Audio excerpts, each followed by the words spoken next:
Good evening, gentlemen. Wonderful weather. The monsoon's finally broke in Bombay, and I thought I'd talk on this very hot topic, and that is Ukraine.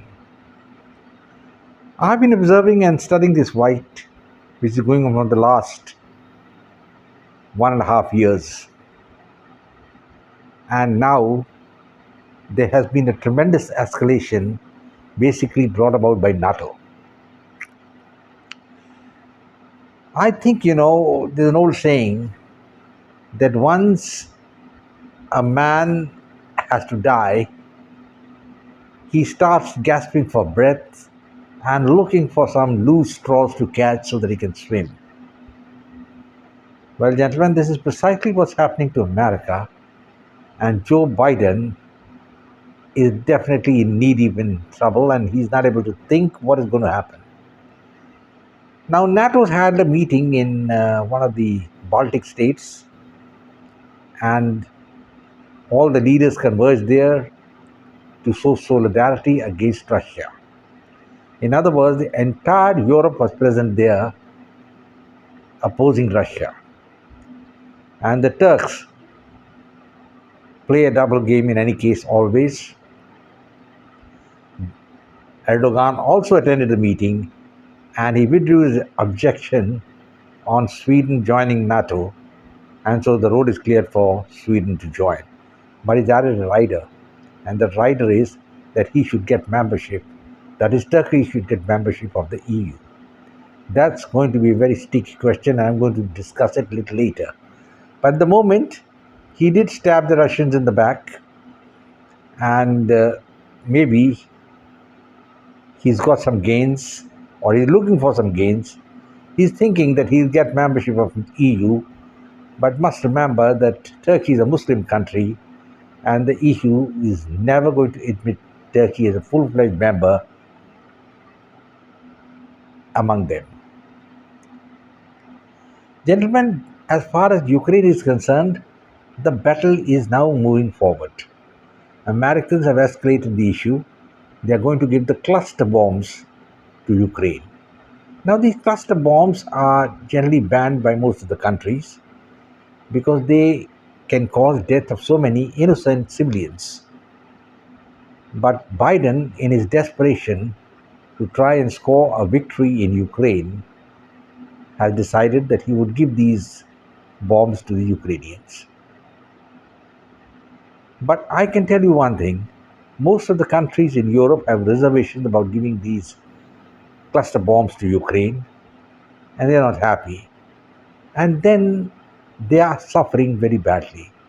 France is consumed by riots, as you know it, which is because of the Muslim minority there who are agitating. And then Germany is gone in a recession. And England, I think, they're still living in past glory of the British Empire, and now they are at the wit's end. And they're just siding with the Americans against the Russians. See, what has perturbed America is that the Russians did not lose the war which they thought they should lose or would have lost with all the sanctions, all the economic embargo which they put on Russia. Russia not only survived it, but their reserves have gone up and they are doing pretty well. And partly it's because of their alliance with China. Now we are reaching a situation where the world is getting polarized. Entire Europe is into a death wish. And now I have no doubts in my mind that a nuclear war is going to take place. As I told you, gentlemen, I'm an amateur astrologer also, and I'm pretty certain in whatever calculations I made that the United States is gasping for breath, its last breath in the oxygen tent. I couldn't understand how Joe Biden and the American leadership can be so short-sighted, thinking that they can play tango with China and try to keep China at bay and try at the same time to destroy Russia.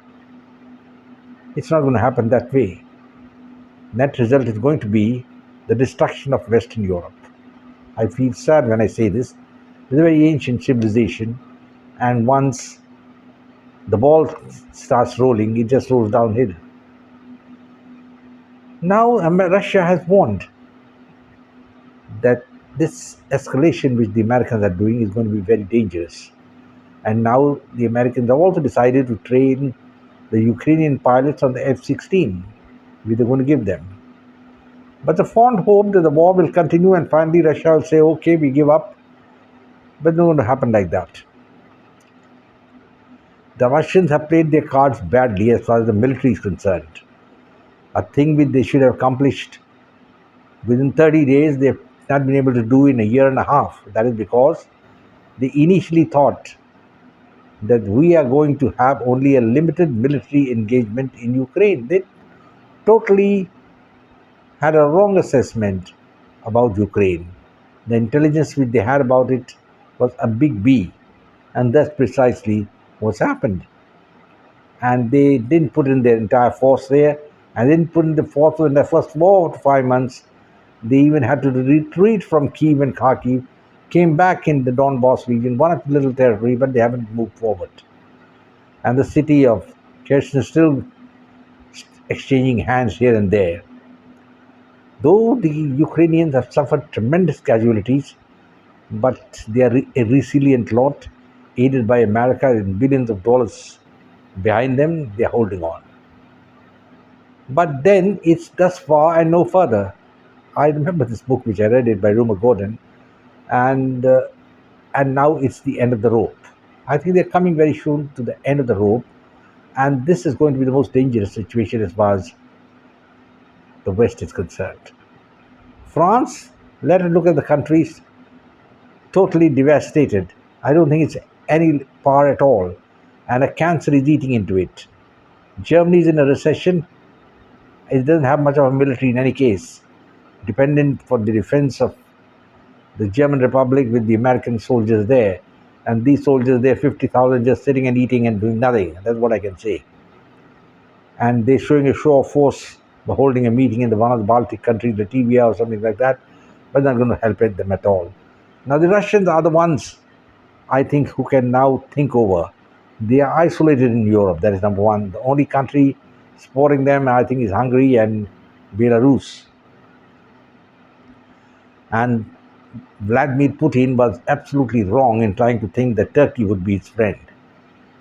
Turkey is eyeing to become a member of the EU, but Turks do not know that the Pope and the Christians are never going to allow 70 million Muslims to become members of the EU. So very soon, gentlemen, I'll make a video on this and you have a look at what I've got to say on that. But as it stands now, as I've already said, September, October is the time, and there is a nuclear explosion going to take place in Ukraine. Ukraine, as you know, already devastated. I think Zelensky is going to be totally devastated also. He won't know what's happening. And then the Americans will escalate the conflict further, and that will be Armageddon, the last war. It will mark the destruction of the American state. I feel very sorry, but America could still survive because of its size. But the smaller countries of Europe, like Belgium, Poland, and all, will just cease to exist in the world map. Even England going to be nowhere. I feel very sorry because a lot of my friends and relations are settled in England, in London and Birmingham. But I'm sorry, the future for them is pretty bleak. And England is on a downhill spiral, and from Great Britain it has become Little Britain. Gentlemen, now all we can do is keep our fingers crossed, because the Third World War is approaching, thanks to the Americans, by expanding NATO for nothing. Because I couldn't understand, they've expanded it to Norway, they expanded it to Finland, Sweden. They've got no relevance really. These countries, what for they have been put into NATO? I mean, other than just increasing numbers, it's an okay thing if in case there is no war, because then NATO is not to be tested. But if there is a war, a hot war, these countries are going to be liability, and they will just cease to exist. They have no military force, and the only option is that the Americans will retaliate with a nuclear strike on Russia. When they do that, they do it, they destruct, they will be heading towards destruction themselves. Because now, nuclear war is nobody's friend. Millions die.